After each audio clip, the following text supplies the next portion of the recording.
Baik, Assalamualaikum warahmatullahi wabarakatuh. Selamat siang teman-teman semua ya. Pada kesempatan siang hari ini kita melanjutkan kembali materi kita tentang sistem kepemimpinan sentralisasi dan desentralisasi ya. Ini sub pokok bahasan dari mata kuliah pengantar manajemen. Minggu lalu kita sudah bahas tentang fungsi perencanaan ya. Mohon maaf saya tidak bisa lakukan dengan cara live Zoom seperti ini karena ada beberapa kegiatan yang harus diselesaikan terlebih dahulu. Oke, pada kesempatan siang hari ini kita lanjutkan kembali tentang sistem kepemimpinan. Jadi pada prinsipnya di dalam teori kepemimpinan itu ada dua sistem kepemimpinan yang diakui ya. Artinya ada dua sistem kepemimpinan yang bisa kita implementasikan ketika kita berbicara tentang proses kepemimpinan sebuah perusahaan, sebuah institusi atau organisasi. Yang pertama tentu sentralisasi ya. Secara umum sebetulnya sentralisasi desentral itu hanya berfokus kepada pusat kewenangan. Ya, lebih banyak kita berbicara tentang kewenangan di sini. Ada kewenangan yang disentralkan, ada juga kewenangan yang didistribusikan ke sub kepemimpinan yang lebih rendah ya. Itu yang dinamakan dengan desentralisasi. Oke, lebih detail sebetulnya di sini disampaikan bahwa ketika kita berbicara desentralisasi itu memusatkan seluruh wewenang manajer pada pemimpin yang berada di posisi puncak ya, suatu struktur organisasi. Jadi prinsipnya semua kewenangan mulai dari yang level paling rendah sampai level-level strategis itu ada pada satu orang atau sekelompok orang yang berdiri pada posisi yang paling tinggi. Ya, kalau kita ngomongin tentang organisasi perseroan, tentu direktur utama atau presiden direktur itu adalah pemegang kekuasaan tertinggi ketika kita berbicara tentang sentralisasi kepemimpinan. Ya. Jadi prinsipnya seperti itu. Nah, kemudian kelebihannya di sini dikatakan kelebihan dari sentralisasi. Pertama, lebih mudah untuk menerapkan kebijakan umum dan praktek untuk bisnis secara keseluruhan. Ya. Kalau kita ngomongin tentang kebijakan umum, tentu berbicara hal-hal yang sifatnya strategis. Ya. Prinsip kebijakan strategis tentu harus dimiliki oleh teman-teman kita yang ada pada posisi strategis juga, ya harus ada di top manager gitu kan. Artinya penerapan kebijakan-kebijakan yang levelnya strategis, levelnya hanya sebatas pemberi kebijakan secara umum, yaitu memang lebih mudah diterapkan ketika kita menganut sistem sentralisasi. Ya. Nah, praktek bisnisnya juga akan berjalan baik ketika sistem sentralisasi ini digunakan, gitu kan. Kemudian pada poin berikutnya mencegah bagian lain dari bisnis terlalu mandiri. Sebetulnya ini bisa dikatakan kelebihan, bisa juga kekhawatirannya. Artinya apa?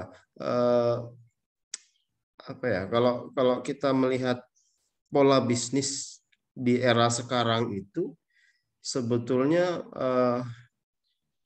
pengembangan bisnis atau pengembangan unit bisnis yang ada di dalam satu atap, dalam satu platform bisnis kita itu kan menjadi suatu hal yang mutlak sebetulnya harus dilakukan gitu. Tapi di sistem kepemimpinan sentralisasi ternyata tidak diperbolehkan atau tidak dianjurkan untuk bagian-bagian atau unit-unit terkecil dari sistem bisnisnya itu berkembang. Mudah-mudahan bisa dipahami. Artinya kalau ini bisa dilakukan secara optimal, maka sebetulnya si bagian atau pemimpin yang menganut sistem desentralisasi ini bisa memastikan bahwa semua unit-unit bisnisnya, bidang-bidang di dalam bisnisnya itu bergerak bersama. Artinya tidak ada yang mendominasi dari antara satu dengan yang lain. Nah, ini juga dikatakan lebih mudah untuk mengkoordinasikan dan mengendalikan dari pusat. Ya, tentu ketika kita berbicara sentralisasi, di bawah itu, di cabang atau mungkin di unit bisnis terkecil, mungkin di unit bisnis yang ada di bawahnya, itu tidak bisa memutuskan apapun, atau hanya bisa memutuskan ketika sudah mendapat rekomendasi dari pemimpin level tertinggi. Jadi tidak bisa selamanya dia melakukan proses pelayanan kepada masyarakat. Anggaplah misalnya ketika dia ada permasalahan gitu kan, misalnya ada permasalahan tentang produknya, ada komplain dari customernya gitu kan, otomatis customer kan tidak bisa langsung komplain pada level yang paling atas gitu kan. Yang langsung berhubungan dengan customer siapa? Ya manajer pemasaran atau manajer area atau unit manager tertentu gitu misalnya. Nah, untuk memutuskan pemecahan masalah terhadap yang dialami oleh si customer itu tidak bisa serta-merta dilakukan oleh si manajer yang menangani atau bagian pelayanan di level yang paling bawah. Harus sepengetahuan dan sepersetujuan dari pimpinan tertinggi gitu. Mekanismenya seperti itu ya. Kalau kita berbicara teori, praktiknya seperti itu ya, pada sentralisasi gitu. Sehingga ini juga yang kemudian mengakibatkan bahwa kepemimpinan yang kuat itu dapat diimplementasikan dengan menganut sistem kepemimpinan sentralisasi. Ini perspektif kelebihan menurut si penganut sistem sentralisasi ya. Nanti kalau kalian mau diskusi silakan nanti ngomong di chat aja, kira-kira apa yang mau ditanyakan, ada yang kurang jelas atau apa gitu. Seperti biasa saja kita ngomongnya di chat ya. Oke, kita lanjut dulu supaya ada pembeda dan pembanding. Kelemahan sentralisasi. Manajer lokal cenderung lebih dekat dengan konsumen. Ini relevan dengan apa yang saya katakan sebelumnya, bahwa manajer lokal atau manajer area, apapun sebutannya ya, yang langsung berhubungan dengan konsumen, itu tidak memiliki kewenangan apapun terhadap permasalahan yang pemecahan masalah yang dihadapi oleh konsumen. Kenapa dikatakan lebih dekat? Karena itu tadi, karena tidak memiliki kekuasaan, tidak memiliki kewenangan, otomatis keberpihakannya terhadap perusahaan itu tidak 100% lagi. Secara naluri dia ingin membantu, gitu kan. Secara batinnya, sisi empatinya dia ingin membantu memecahkan masalah yang dihadapi oleh si customernya, gitu kan, terhadap produk yang dia pasarkan. Mungkin misalnya HP-nya rusak gitu apa gitu kan, harus ganti LCD atau ganti part tertentu yang ada di dalamnya, tidak serta-merta harus bisa digantikan tanpa ada persetujuan atau ada pengetahuan dari pusat gitu misalnya. Nah, karena konsumen itu kan mikirnya kecepatan ya, kecepatan dalam penanganan yang tidak bisa dilakukan oleh manajer area atau manajer lokal, ya otomatis manajer lokal juga dari satu sisi dia memiliki hal yang juga berbeda perspektifnya dengan sistem sentralisasi yang seharusnya bisa fleksibel dalam hal penanganan supaya cepat ditangani, tapi karena prosedural, ada sistem dan prosedur yang harus dilewati karena sentralisasi, akhirnya permasalahan ini problem solvingnya bisa lama gitu loh. Jadi nunggunya itu lama. Sehingga karena satu pemikiran dengan customer, dia jadi lebih dekat ke customer gitu. Artinya secara prinsip sebenarnya dia ingin membela hak-haknya konsumen, tapi terbentur oleh aturan-aturan perusahaan yang tidak membolehkan dia untuk memecahkan masalahnya di levelnya dia padahal. Artinya kalau dia ada di manajer area di situ, semua kekuasaan di areanya harusnya dia bisa pecahkan sendiri tanpa persetujuan gitu. Tapi karena menganut sistem sentral, ya otomatis semua yang dilakukan harus dia laporkan terlebih dahulu, dapat rekomendasi, baru kemudian dilakukan, diimplementasikan di level yang lebih rendah gitu kan. Itu salah satu kelemahannya. Kemudian kurangnya otoritas dan menurunnya motivasi manajer pada level bawah. Ya otoritas jelas berkurang karena semua otorisasi ada di level atas gitu kan. Kemudian motivasi manajer kenapa bisa berkurang? Ya karena manajernya tidak dilepas untuk melakukan proses improve sendiri. Mereka hanya sebatas perpanjangan tangan, tapi tidak perpanjangan implementasi atau perpanjangan kewenangan. Hanya sebatas perpanjangan tangan untuk melaksanakan pekerjaan-pekerjaan di luar dari kewenangan sebetulnya. Kalau kita berbicara kewenangan kan berarti apapun yang dari jadi tanggung jawabnya, dia bisa improve untuk memecahkan masalahnya sendiri gitu. Nah, motivasi ini berkurang juga nanti dampak negatifnya terhadap regenerasi kepemimpinan sebetulnya. Salah satu kelemahan yang tersirat dalam berkurangnya motivasi manajer pada level bawah ini ya, mereka tidak diciptakan atau tidak dididik ya, untuk dijadikan sebagai penerus pada level pemimpin yang lebih tinggi gitu. Karena apa? Ya kewenangannya dibatasi gitu. Ketika kewenangannya sudah dibatasi, otomatis dia tidak bisa melihat situasi dan kondisi real, dan dia tidak mampu untuk memecahkan permasalahannya. Saya kemarin baru lihat sebuah video salah satu vlog orang gitu kan, dia mengatakan bahwa dalam berbisnis itu sebetulnya rekam jejak itu penting gitu. Padahal sekarang rekam jejak itu bisa dibuat gitu kan. Ini juga yang menjadi permasalahan. Kenapa saya berbicara tentang rekam jejak? Karena rekam jejak yang fake, yang dibuat asal gitu kan, supaya terlihat bagus ya.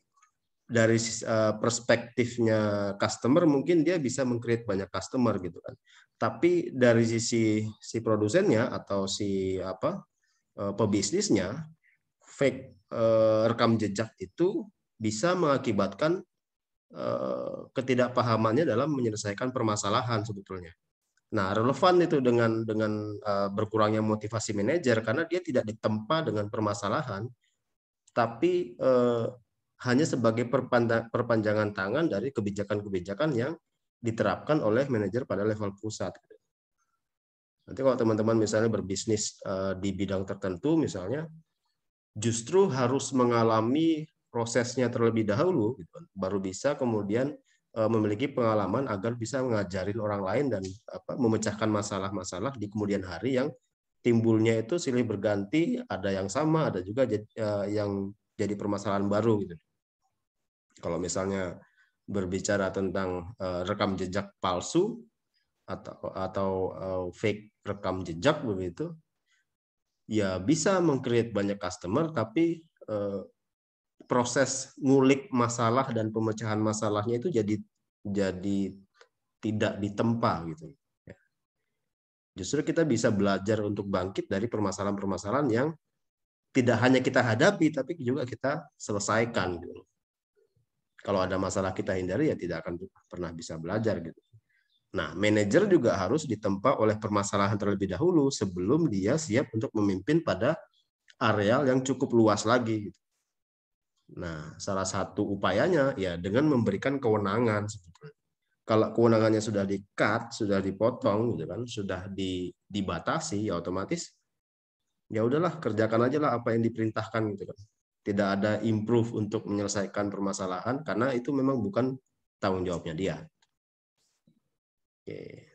Kemudian yang berikutnya, pelanggan tidak mendapatkan manfaat fleksibilitas, ya, kecepatan dalam penyelesaian masalah lah intinya gitu. Ya. Ya karena itu tadi birokrasi yang berbelit-belit gitu. Kita kan maunya sebagai customer apapun ya, produk apapun gitu. Ketika terdapat permasalahan dalam produknya ya cepat-cepat dong diselesaikan gitu, tanpa melewati banyak birokrasi prosedur yang berbelit-belit. Oke. Kemudian desentralisasi nih, kita ngomongin tentang desentralisasi, penyerahan kewenangan atau sebagai pengalih tanggung jawab kewenangan dan sumber daya dari pusat ke daerah, dari level top ke middle dan low manager. Nanti tergantung cakupannya seperti apa. Kalau kita ngomongin tentang middle manager, berarti ada bagian-bagian tertentu yang memang sudah diberikan kewenangan atas dirinya terhadap proses penyelesaian permasalahan yang ada di bidangnya dia. Nanti di bidangnya nanti dipecah lagi, ada divisi apa, gitu kan. Nah, itu juga diberikan lagi tuh kewenangan yang sesuai dengan tanggung jawabnya dia. Jadi ini kebalikannya dari sentral. Kalau sentral itu semua kewenangan terpusat, kalau desentral semua kewenangan itu sebagian besar dilimpahkan kepada orang yang langsung berhubungan dengan permasalahannya. Ya. Kalau manajer pemasaran ya selesaikanlah semua urusan yang berkaitan dengan bidang pemasaran. Berarti manajer SDM semua bidang SDM diselesaikan gitu kan. Dan seterusnya saya kira. Oke, kemudian yang desentralisasi itu kelebihannya meningkatkan motivasi manajer level bawah dan karyawan. Ya karena itu tadi mereka tidak hanya diminta untuk bekerja, tapi diminta untuk bertanggung jawab dan diamanahi kewenangan. Ya, tidak hanya sebatas sebagai pekerja, tapi diamanahi kewenangan. Apalagi misalnya pada proses menjalankan wewenangnya itu mereka dibebaskan untuk melakukan proses modifikasi strategi misalnya. Jadi tidak hanya semata-mata untuk menjalankan strategi yang sudah ada, tapi satu sisi agar pengembangan dirinya tetap meningkat gitu kan. Mereka juga diberi kewenangan untuk melakukan proses adaptasi penyesuaian strategi tergantung dari situasi dan kondisi yang mereka hadapi. Nah, kalau motivasinya, kalau kewenangannya sudah diberikan, kemudian tanggung jawabnya sudah diberikan, hanya ada rambu-rambu secara umum saja yang mungkin dijadikan sebagai patokan mereka dalam melangkah, ya otomatis motivasinya akan terbentuk. Mereka akan berpikir bagaimana caranya supaya pimpinan saya merasa puas dengan kinerja saya. Gitu kan. Nah, kepuasan itu bisa diukur dari capaian, gitu, capaian kinerja. Untuk sampai pada capaian tertentu supaya bisa optimal ya otomatis mereka harus belajar dong ya, harus banyak belajar. Nah, proses belajar ini tadi yang akan meningkatkan motivasi, kompetensi dari teman-teman di level yang bawah gitu kan, sampai kepada karyawan-karyawan teknis. Kemudian keputusan yang dibuat lebih dekat dengan pelanggan ya, karena itu tadi kita paham dengan inginnya pelanggan. Kita mau semua pelanggan itu terlayani dengan cepat, dengan baik ya, tanpa ada misinformasi yang mungkin bisa terjadi ketika kewenangan itu ada pada level pusat gitu. Oke, melatih dan mengembangkan manajer junior. Ini salah satu upaya mereka ya, dalam rangka untuk melakukan proses regenerasi kepemimpinan. Ya. Motivasinya sudah bangkitkan gitu. Kemudian pengembangan manajer junior juga bisa dibentuk berdasarkan permasalahan-permasalahan yang mereka bisa selesaikan. Kemudian kelemahannya pengambilan keputusan tidak selalu strategis ya pasti ya, karena keputusan strategis hanya ada pada level strategis, ada di level top manager gitu kan. Ini sebetulnya kelemahan yang bukan kelemahan ya. Kalau kita berbicara teori ya paparannya seperti itu ya. Teori mengatakan bahwa pengambilan keputusan tidak selalu strategis ya, memang prinsipnya iya, karena setiap keputusan itu dilakukan berdasarkan levelnya. Kalau permasalahan tentang klaim customer atau komplain customer gitu, itu kan sifatnya teknis ya, artinya ya memang tidak selamanya strategis gitu, dan tidak selamanya bisa diimplementasikan secara nasional gitu. Kalau kita berbicara perusahaan nasional kan ada banyak sistem dan prosedur yang bisa kita adopsi, tapi tidak bisa kita adopsi 100%. Permasalahan di daerah tertentu dengan daerah yang lain itu tidak sama persis. Tapi pola penyelesaian masalahnya itu bisa kita adopsi. Ya. Oke, kemudian sulit untuk kontrol keuangan ketat atau risiko biaya. Pada prinsipnya pengalokasian wewenang tanggung jawab itu juga harus dibarengi dengan pengalokasian dana, ya, artinya pengalokasian sumber daya keuangan untuk apa ya? Untuk dalam rangka untuk menyelesaikan kewenangannya, menyelesaikan wewenangnya tadi, menyelesaikan tanggung jawabnya. Nah, biasanya pada level teknis dan menengah itu yang sering sekali mendapatkan biaya-biaya tidak terduga kan yang di level teknis ya, level-level bawah gitu kan. Ada banyak sekali hal-hal yang harus diselesaikan dan membutuhkan biaya yang tinggi. Nah, proses desentral ini karena kewenangan itu dilimpahkan sebagian kecil kepada teman-teman di level bawah, tentu konsekuensinya kita juga harus mau menyediakan biaya yang siap untuk dialokasikan kepada mereka-mereka semua itu, sehingga proses kontrol keuangan itu tidak bisa dilakukan secara terpusat. Biasanya teman-teman pusat itu mengalokasikan berapa persen dari total anggaran biaya selama 1 tahun ke depan gitu misalnya. Nah, karena proses di bawah ini tidak bisa terkontrol, ya otomatis boleh saja atau bisa saja misalnya rencana anggaran tadi meleset gitu. Melesetnya tidak hanya kurang, tapi bisa aja mungkin tidak terpakai karena satu sisi mungkin tidak ada permasalahan urgent yang harus diselesaikan dengan menggunakan sumber daya keuangan. Jadi sebenarnya 50-50 ya, artinya sulit mengontrol keuangan itu dalam hal memastikan pengeluaran setiap periodenya. Tapi kalau kita berbicara efektivitas dan efisien, prinsip efisiensinya bisa kita lakukan dengan cara pengetatan di level yang paling rendah gitu kan. Jangan sampai ketika sudah dikasih kewenangan, teman-teman di level yang rendah ini atau di low manager itu memanfaatkan ya tanda kutip kewenangan dia untuk memberikan keuntungan pribadi atau kelompok kecilnya. Oke. Kemudian gaya kepemimpinan manajer dan leader. Ya, ini kenapa saya jadikan satu dengan sistem kepemimpinan karena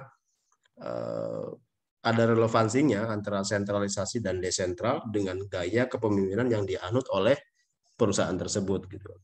Gaya kepemimpinan yang kita bisa bahas sebetulnya secara garis besar ada dua ya.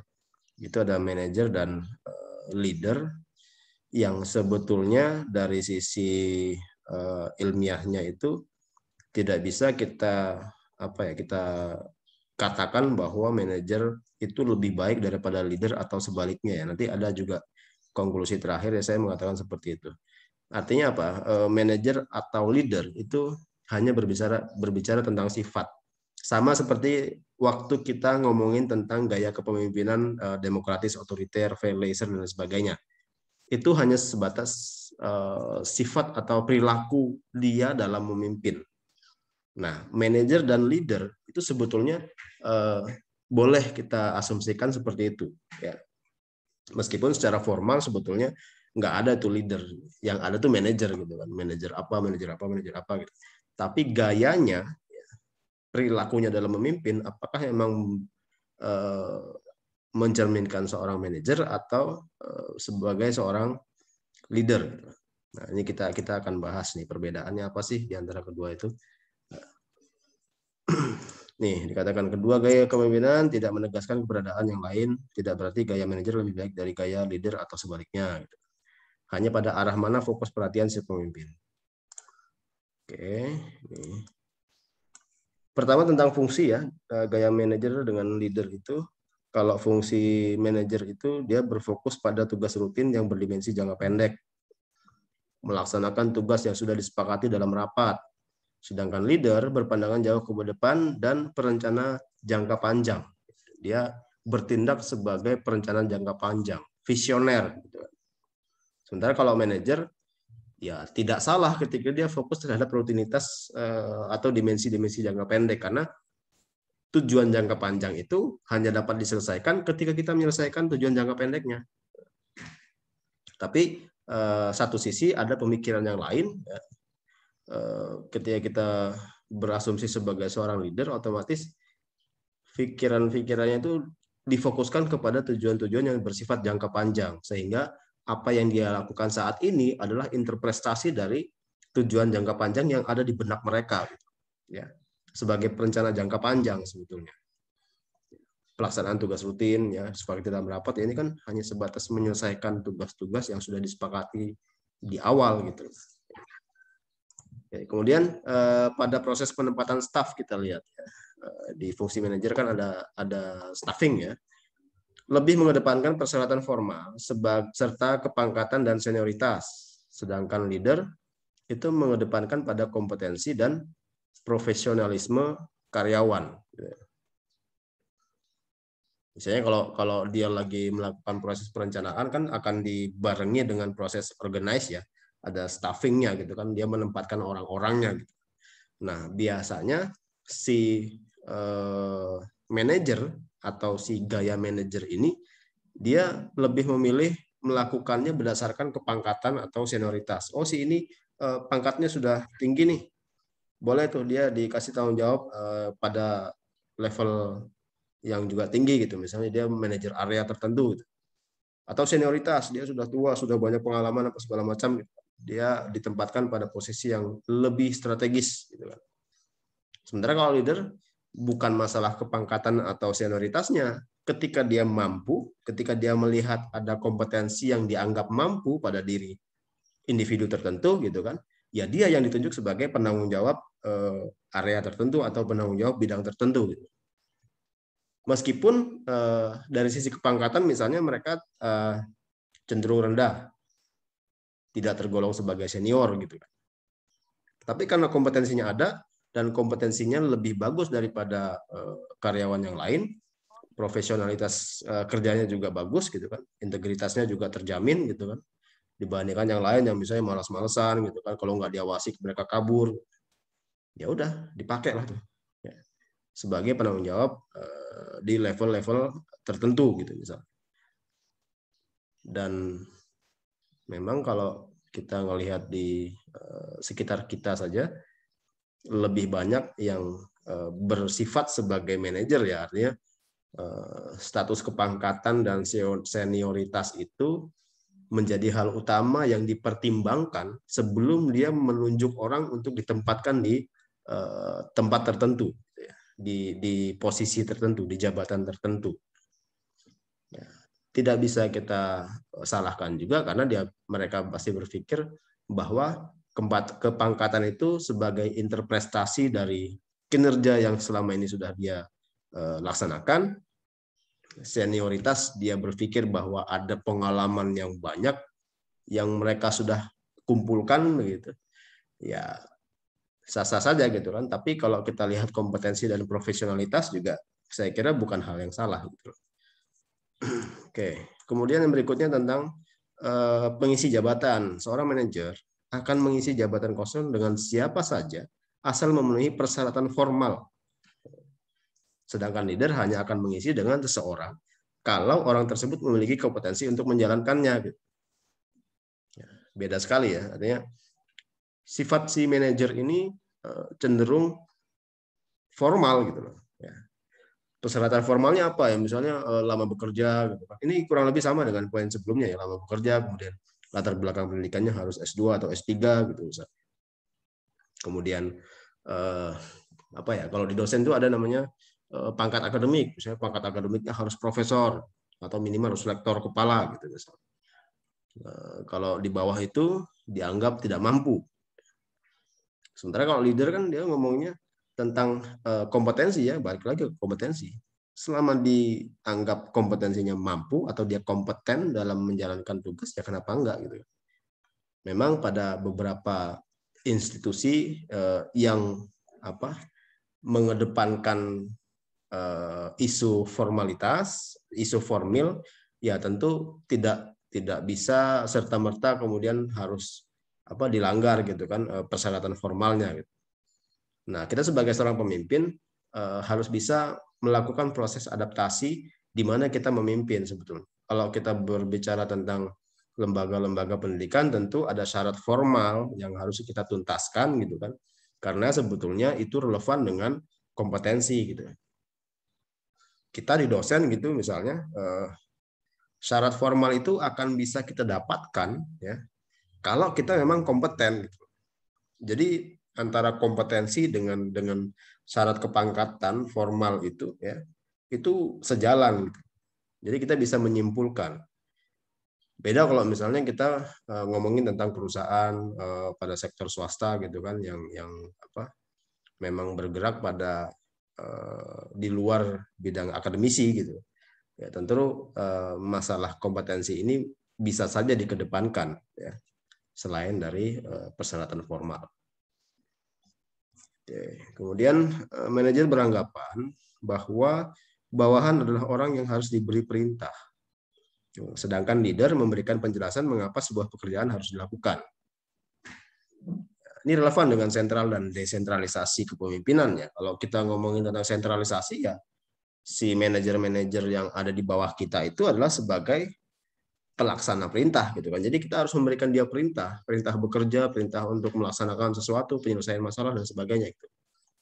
Nah, sementara kalau si manajer si leader itu justru kebalikannya, dia berupaya bagaimana caranya pekerjaan itu tetap harus dilaksanakan, tapi tidak atas dasar perintah langsung, tapi atas dasar tanggung jawab, atas dasar rasa tanggung jawab. Mereka harus diberikan pemahaman terlebih dahulu kenapa setiap pekerjaan itu harus dilakukan. Kalau sudah paham bagaimana apakah itu pekerjaan harus dilakukan, harus diselesaikan, permasalahan harus diselesaikan gitu kan. Apa implikasinya terhadap tujuan jangka panjang perusahaan dan lain sebagainya, ya mereka dengan sukarela ketika menemukan kondisi-kondisi yang sama akan tetap dilakukan gitu, meskipun tanpa adanya perintah. Karena sudah paham gitu. Memberikan penjelasan mengapa sebuah pekerjaan harus dilakukan, itu cukup dilakukan sekali. Sampaikan gitu kan kepada karyawan-karyawannya, kumpulkan gitu. Ini ada tugas besar, tanggung jawab besar gitu kan. Semua yang bersinggungan dengan bidang kalian masing-masing tentu harus diselesaikan agar upaya kita untuk pencapaian tujuan jangka panjang bisa terselesaikan gitu. Satu kali memberikan instruksi, satu kali memberikan perintah, pemahaman, si bawahannya sudah paham, implementasinya bisa berkali-kali nanti. Ya. Oke, kemudian gaya kepemimpinan manajer menyebabkan inovasi tidak berkembang, sedangkan leader itu memberikan kebebasan. Ya. Leader itu memberikan kebebasan untuk berinovasi. Ya.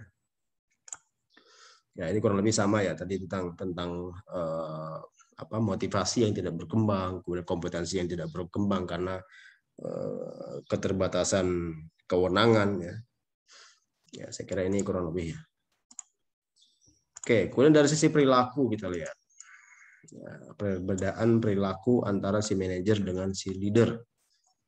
Manajer itu hanya mengerjakan tugas yang sudah ditetapkan dan bekerja sesuai dengan ketentuan dan prosedur yang sudah digariskan. Ya, benar gitu kan. Formilnya benar seperti itu. Tanpa mempedulikan perubahan yang terjadi dalam lingkungan strategis bisnis.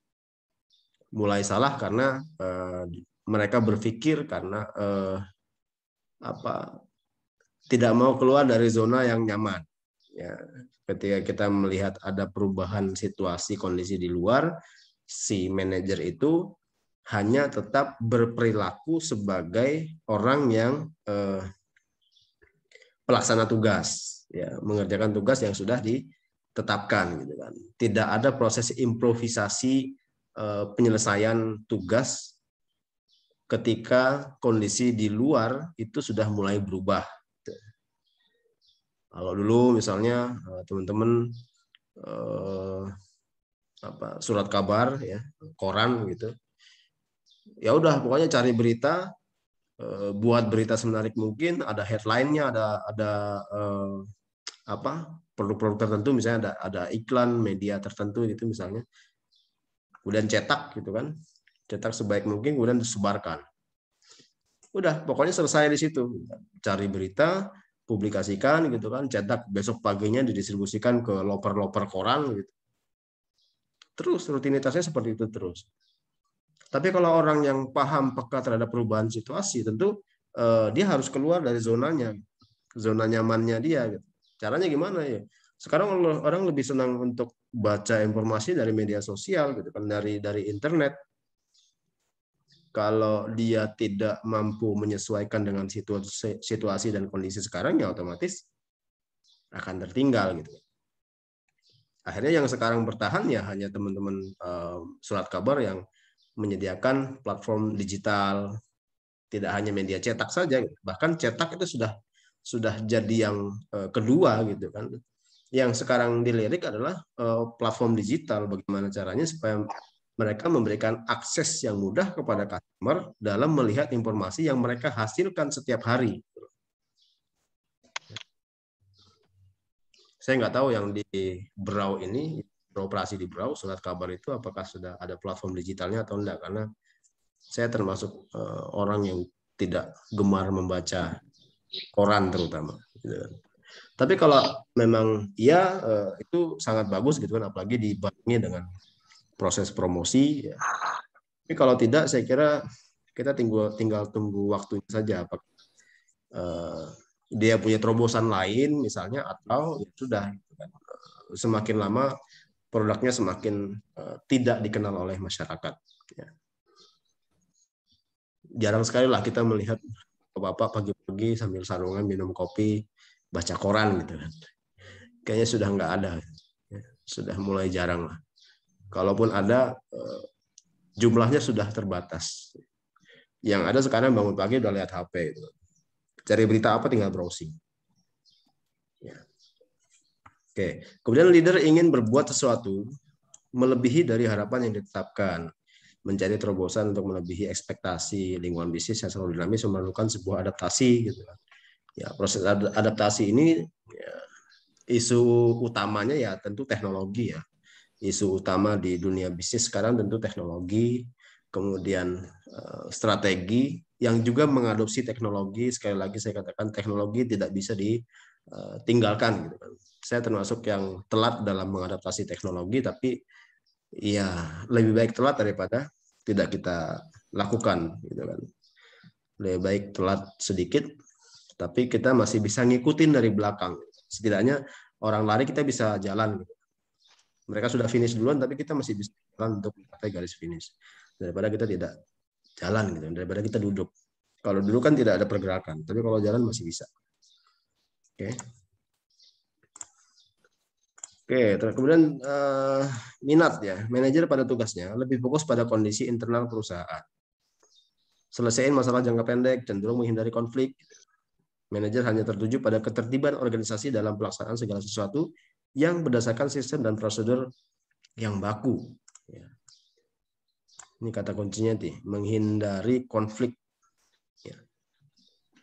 Padahal konflik itu harus dikelola, bukan dihindari. Ya, jadi fokusnya mengelola konflik. Makanya ada yang namanya manajemen konflik.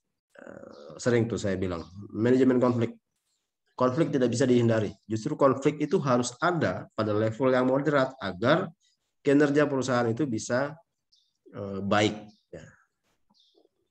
Kalau perusahaannya anteng-anteng aja gitu kan, tidak ada konflik di dalamnya, kemudian ya sudah bekerja rutinitas seperti biasa gitu kan, konflik internal sudah nggak ada, ditambah lagi dengan konflik eksternal misalnya yang ada tapi dia tidak mau tahu gitu kan, ya udah bisa bertahan saja sudah syukur gitu perusahaannya.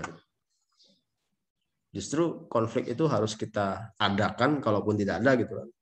Dengan cara apa? Ya dengan menerapkan reward and punishment ya. Salah satu yang paling gampang itu.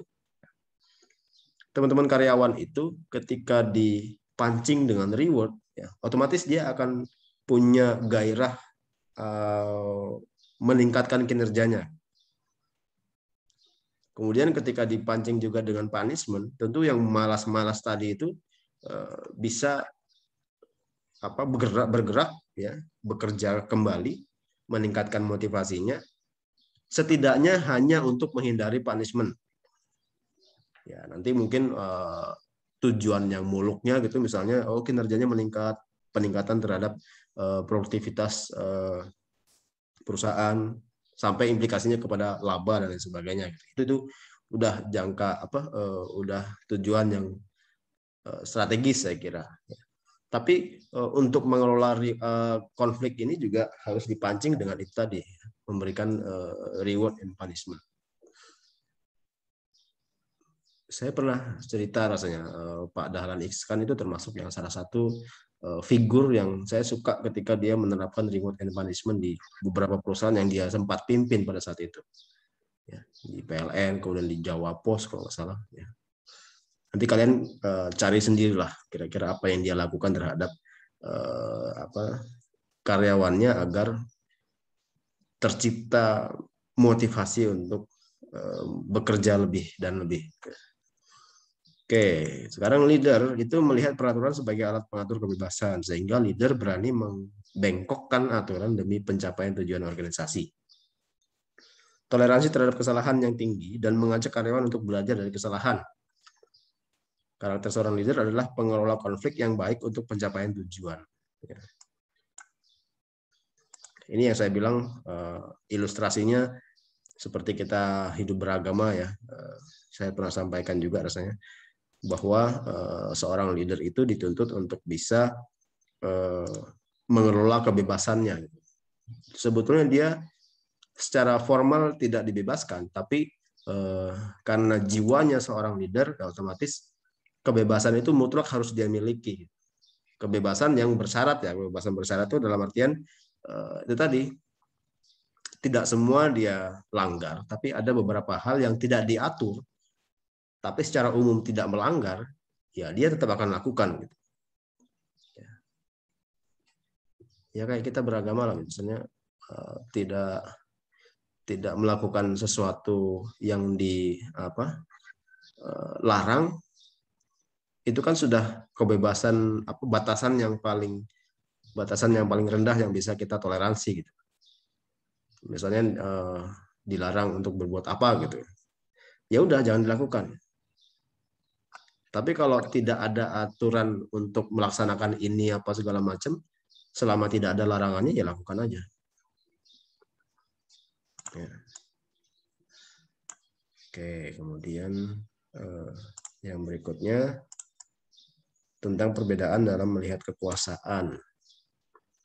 Manajer itu melihat dirinya sebagai pemegang kekuasaan dan memperlakukan karyawan sebagai bawahan yang harus mengikuti perintah.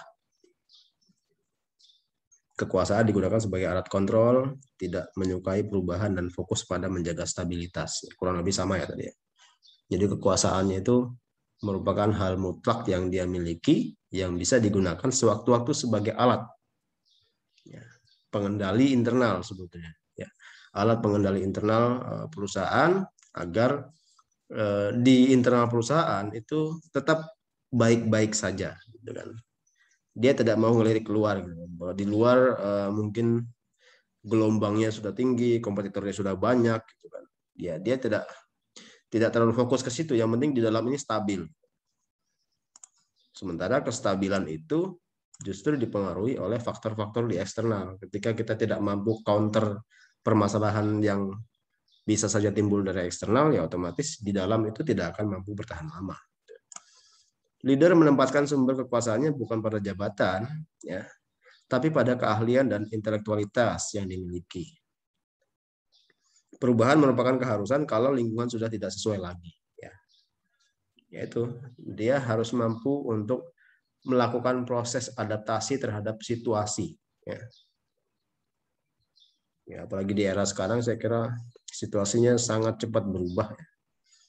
Yang 5-6 tahun yang lalu mungkin teknologi itu tidak sebegitu menariknya gitu kan, bahkan teknologi mungkin masih jadi isu yang yang dinomor duakan lah. Kalau sekarang bahkan kita ngomongin isu pun harus pakai teknologi. Kita sekarang menggunakan teknologi yang paling sederhana saya kira. Kombinasi teknologi akan mengakibatkan peningkatan kinerja yang cukup signifikan.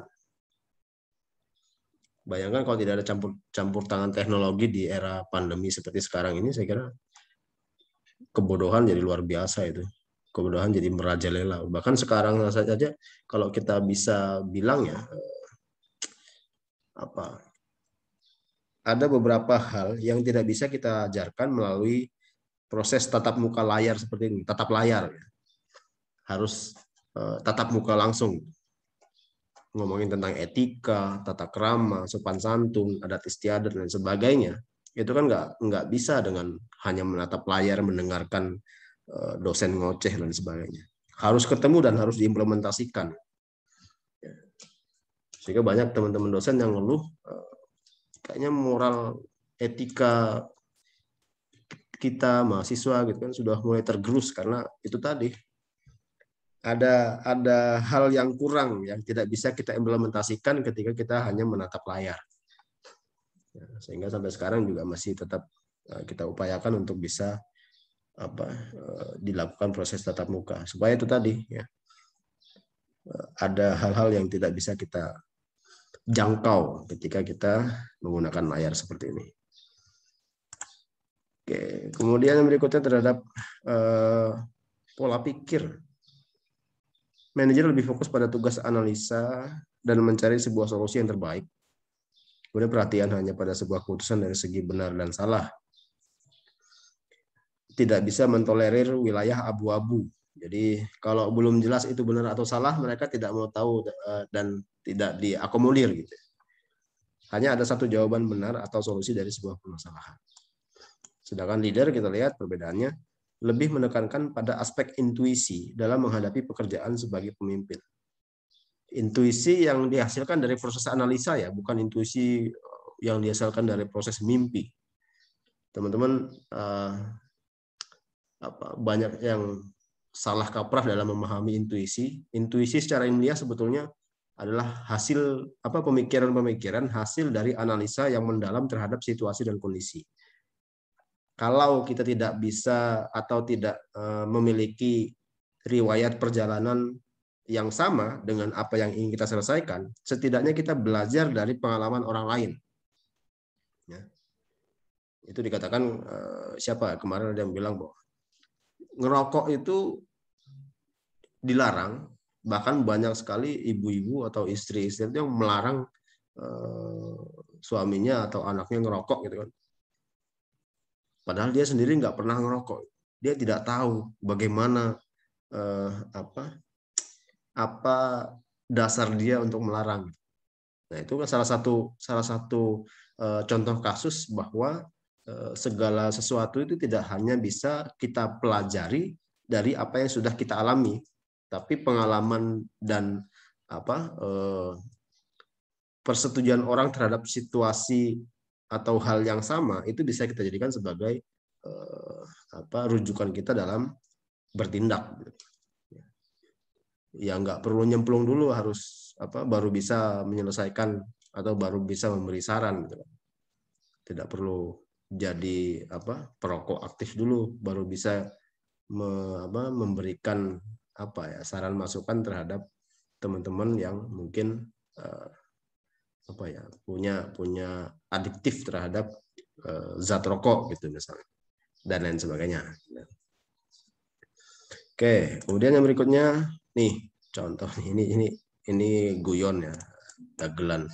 Tapi pada saat itu ada tuh yang mengatakan bahwa kok Pak Presiden ini kemudian dilengsarkan dari jabatannya gitu. Candaannya waktu itu ya karena dia tidak mau berubah gitu kan. Ada beberapa perilaku yang tidak mencerminkan sebagai seorang negarawan gitu. Contohnya apa ya? Contohnya misalnya ketika dia menghadapi atau bertemu dengan tamu-tamu diplomatis, ya ada hubungan diplomatis dia cuma sarungan gitu. Menghadapi tamu-tamu negara cuma pakai celana pendek gitu kan. Meskipun dia bersembunyi pada prinsip bahwa ini kan hanya tampilan gitu. Tidak menggambarkan kondisi sebenarnya yang dia titik beratkan adalah obrolannya atau esensi dari pertemuan itu. Tapi ya karena itu merupakan simbol negara, setidaknya dia harus bisa memberikan sebuah contoh yang baik, tidak hanya pemikiran tapi juga perilaku. Katanya seperti itu, tapi ya sudahlah itu cerita zaman dulu. Nah ini ada gambar kapal ini sudah slide terakhir. Ini gambaran perusahaan besar ya kalau kita ilustrasikan sebagai perusahaan. Kapal ini kan sebetulnya kalau kita berbicara sebagai orang yang paham teknologi, tentu akan sangat susah untuk membuat dia karam. Tapi balik lagi ketika kita berbicara tentang perusahaan dan ancamannya tentu sistem sentralisasi yang diadopsi oleh karyawan oleh kapal ini justru yang akan menjadi bumerang buat mereka dalam survive di lautan. Kapal sebesar ini kendalinya hanya satu, yaitu di nahkoda. Sama dengan sistem sentralisasi. Sentralisasi itu kendalinya satu, ya di manajer paling atas, presiden direktur atau direktur utama atau manajer level top, top manager. Meskipun di kiri kanannya, depan belakang kiri kanan itu ada navigatornya sebetulnya yang siap menginformasikan situasi dan kondisi yang menjadi wilayah area teritorinya gitu. Tapi tetap keputusan terakhir ada pada si nahkoda, apakah dia mau belokkan ke kiri, ke kanan, berhenti atau menambah kecepatan dan sebagainya. Tetap ada di nahkoda. Sehingga sentralisasi itu akan menjadi bumerang ketika misalnya pemecahan masalahnya tidak tidak bisa dilakukan dengan cepat. Kalian tahu kisahnya Titanic kan, sering nonton kan? Artinya bagaimana bisa si gunung es itu mampu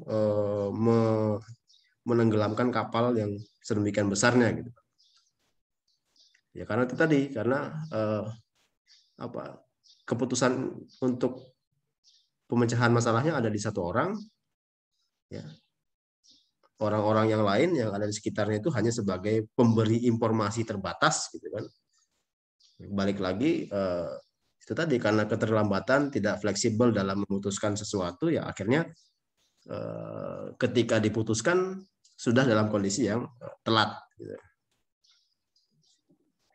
Sudah tahu ada batu ada gunung es di depannya, gitu. Sudah diinformasikan gitu kan. Ya tapi karena ada proses panjang gitu kan, birokrasi, ya kita ngomongin tentang birokrasi, ada proses transfer informasi. Sementara jalan kapal ini kan tetap melaju gitu, tidak diberhentikan gitu, karena informasi naik ke atas ke nahkoda, nanti nahkodanya melihat kasat mata tidak kelihatan, terus dia lihat menggunakan teropong gitu kan, kondisinya sudah mulai mendekat gitu. Ya sudah, karena kapalnya terlalu besar gitu kan, otomatis keputusan itu dibuat tidak serta-merta bisa langsung bergerak dinamis. Ya, pergerakannya tentu lambat ya, karena ini kapal yang besar gitu. Otomatis permasalahan yang harusnya bisa diselesaikan dengan cepat, ya, itu menjadi hal fatal yang berakibat pada kegagalan perusahaan. Oke, beda dengan ini, ya. Kalau desentral kurang lebih seperti ini, ya. Boleh jadi misalnya ini adalah unit-unit terkecil, ya, atau bidang terkecil dari sebuah perusahaan, ya. Kapalnya ini bootnya, ya. Nah, masing-masing mereka itu memiliki kendalinya. Meskipun kita lihat di belakang itu ada si pemegang kendali arah gitu kan, tapi yang di kiri kanan, di depan, belakang, tengah itu punya porsinya masing-masing untuk bisa menyelesaikan masalah yang menjadi teritorinya gitu, tanpa harus menunggu keputusan dari level yang lebih tinggi. Ketika ada masalah mereka bisa langsung selesaikan gitu. Koordinasinya juga nggak sulit gitu. Kenapa dikatakan nggak sulit? Ya karena ini skupnya terbatas, rendah gitu.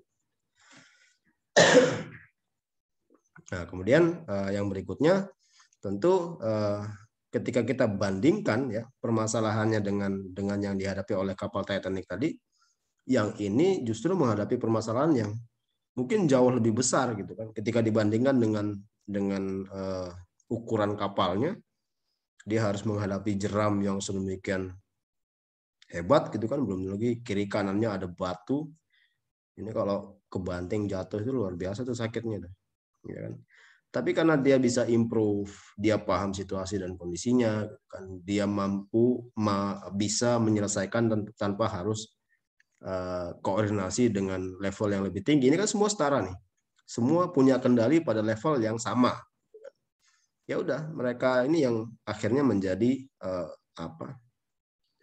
bisa beradaptasi dan melakukan proses penyelesaian masalah secara cepat gitu. Meskipun masalahnya besar-besar nih. Ya.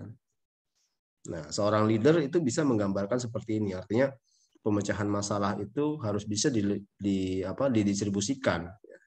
Jangan sampai masalah itu numpuk di satu bidang, di satu kepemimpinan gitu kan.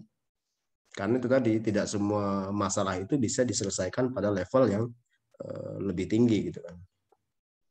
Nah, sistem desentral juga sama. Desentralisasi itu meskipun ada kekhawatiran bidang-bidang tertentu atau unit-unit bisnis tertentu itu berkembang lebih pesat gitu kan. Tapi dari sisi positifnya kan sebetulnya perkembangan perusahaan itu menjadi hal yang harus diapresiasi gitu. Contohnya misalnya apa ya, kalau di Indonesia itu Telkom Indonesia itu kan di bawahnya ada Telkomsel ya, anak perusahaannya. Ada yang mengatakan bahwa anak perusahaan itu Telkomsel itu berkembang terlalu pesat gitu kan, bahkan mereka dikatakan sebagai anak perusahaan yang sebetulnya menopang hidupnya si induk gitu kan, si Telkom Indonesia. Kalau misalnya mereka keluar gitu kan, atau Telkomsel berdiri sendiri sebagai sebuah perusahaan, otomatis nanti porsi keuntungan yang didapatkan oleh Telkom Indonesia itu berkurang, karena sebagian besar keuntungan yang diperoleh oleh Telkom Indonesia adalah keuntungan yang didapatkan dari unit bisnis Telkomsel gitu. Ya. Katanya ya waktu itu. Tapi itu tadi di samping kecenderungan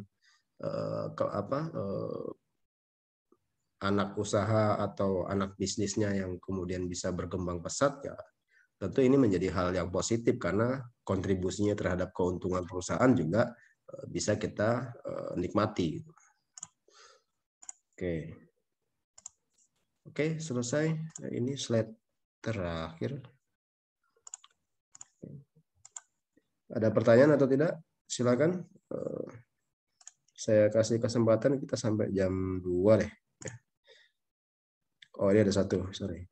Fauzi Nuruddin Falah.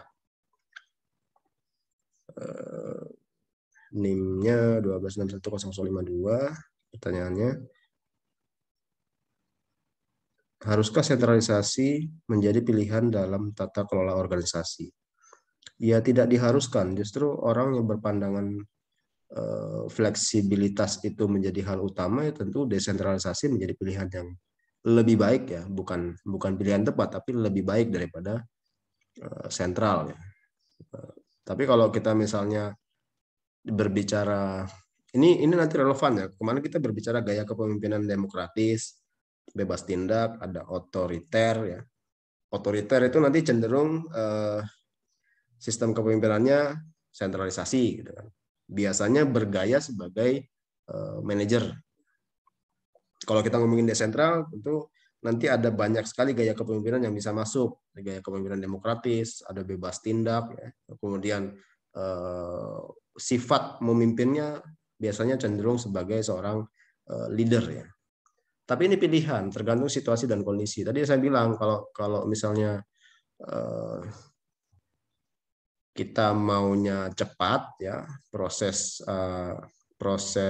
penyelesaian masalahnya itu cepat, ya otomatis harus memberikan wewenang lebih kepada bawahan-bawahan ya, otomatis harus desentral gitu kan. Hanya pemecahan masalah pada level yang bawah itu kita di level atas nggak usah terlalu mikirin, cukup kasih payung hukumnya, mereka yang selesaikan, udah. Jangan kebalik ya, misalnya tadi kita ngomongin Titanic itu sebetulnya dia pada konsep yang lain, ilustrasi konsep yang lain, kalau dia menganut sistem otoriter sebetulnya bisa berjalan baik ya, karena masalah itu sudah di depan mata gitu kan, dia tinggal sebagai pemegang kendali utama, dia tinggal mengubah haluannya gitu kan. Tapi pada kondisi itu kan dia hanya terbentur sama desentral ya, artinya ada informasi yang terlambat datang, kemudian dia terlambat untuk mengambil keputusan gitu kan. Tapi sistem sentralnya itu sebetulnya sudah bagus. Tapi kalau kita relevankan dengan apa misalnya gaya kepemimpinan otoriter atau demokratis, demokratis nggak cocok di situ. Bayangkan ada masalah di depan, dia harus diskusi dulu. S-nya sudah mulai dekat itu diskusi, memutuskan harus dengan keputusan bersama yang diambil dalam rapat gitu kan. Keputusannya didapat, mereka udah tenggelam. Ya, jadi harus apa ya? Harus bisa inilah menyesuaikan dengan situasi dan kondisi. Silakan yang lain kalau ada yang mau tanyakan, saya sedang siapkan absensinya.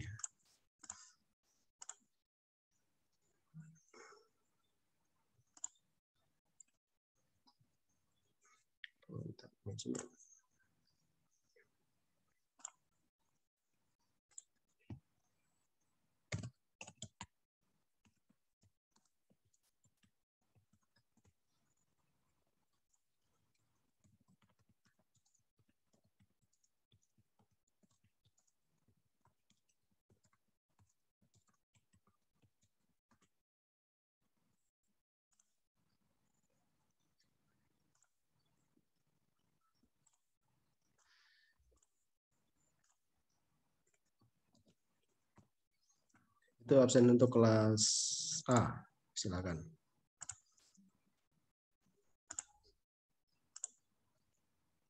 Untuk manajemen B.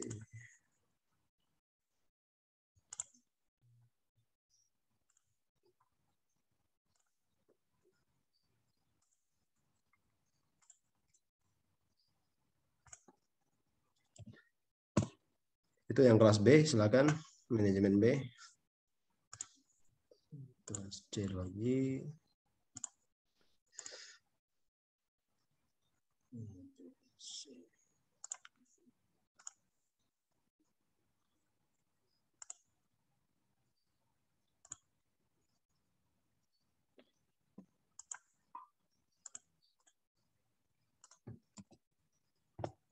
Itu yang kelas C, silakan.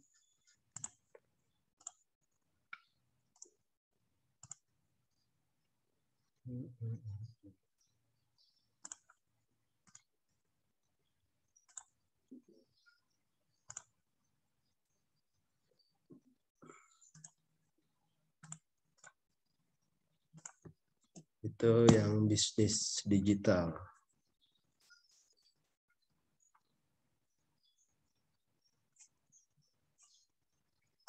Oke, silakan di absen ya, waktunya tidak lama.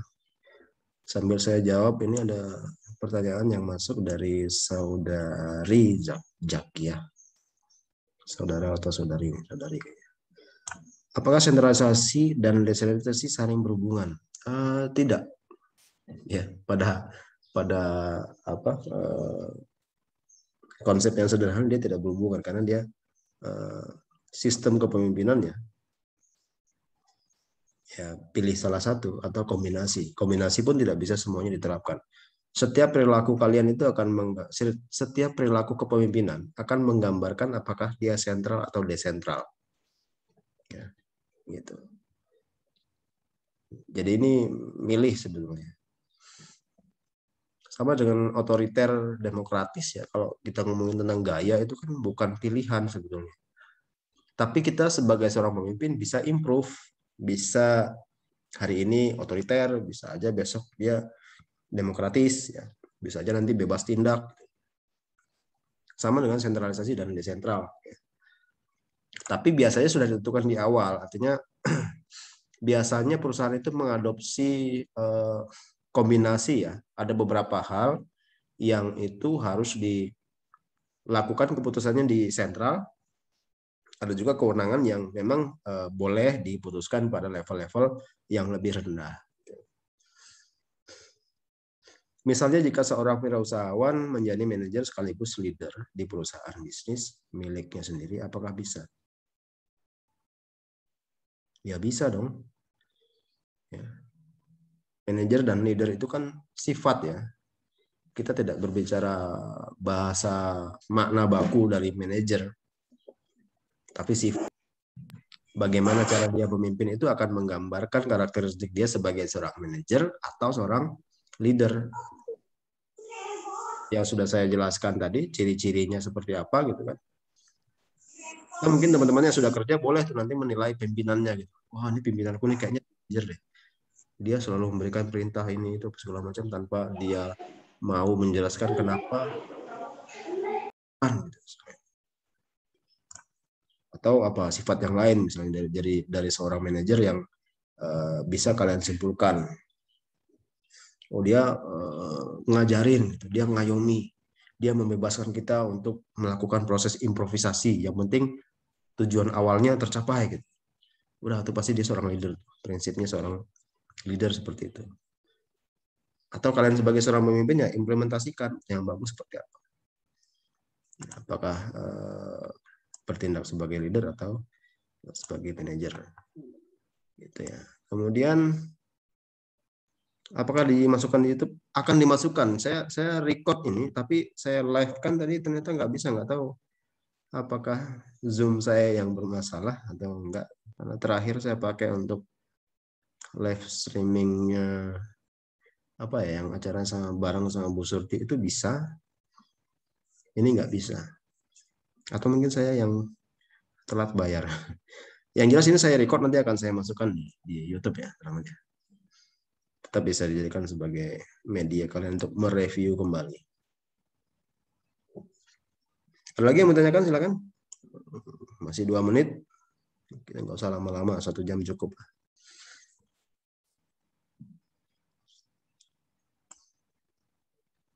Saya belum sempat update nilai di e-learning ya, karena ya waktunya sih. Nanti tunggu agak santai. Yang jelas prinsipnya gini, teman-teman, di mata kuliah apapun ya yang saya pegang, sebelum ujian akhir semester tentu ada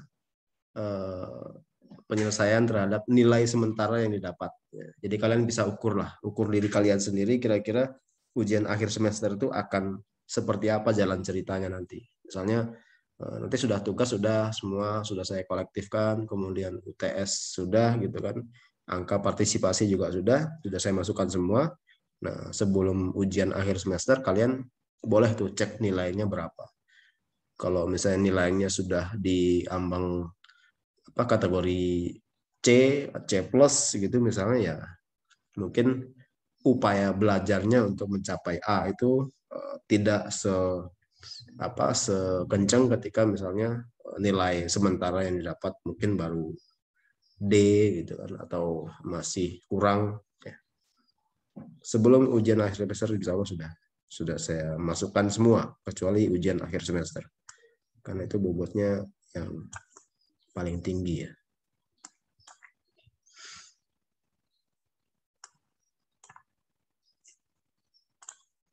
Silakan, ada yang mau tanyakan?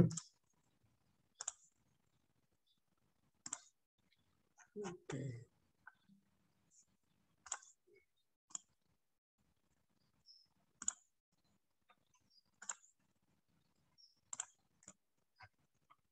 Oke, sudah jam 2, tidak ada pertanyaan. Saya kira cukup jelas ya. Kalau misalnya ada pertanyaan nanti, kalau sudah saya upload, boleh tanyakan di situ.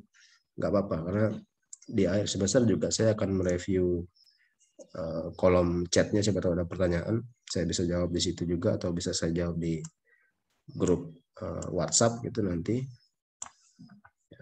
Sebagai acuan saya untuk memberikan nilai juga. Oke, kita akhiri pertemuan kita pada kesempatan siang hari ini. Selamat siang. Assalamualaikum warahmatullahi wabarakatuh. Waalaikumsalam warahmatullahi wabarakatuh.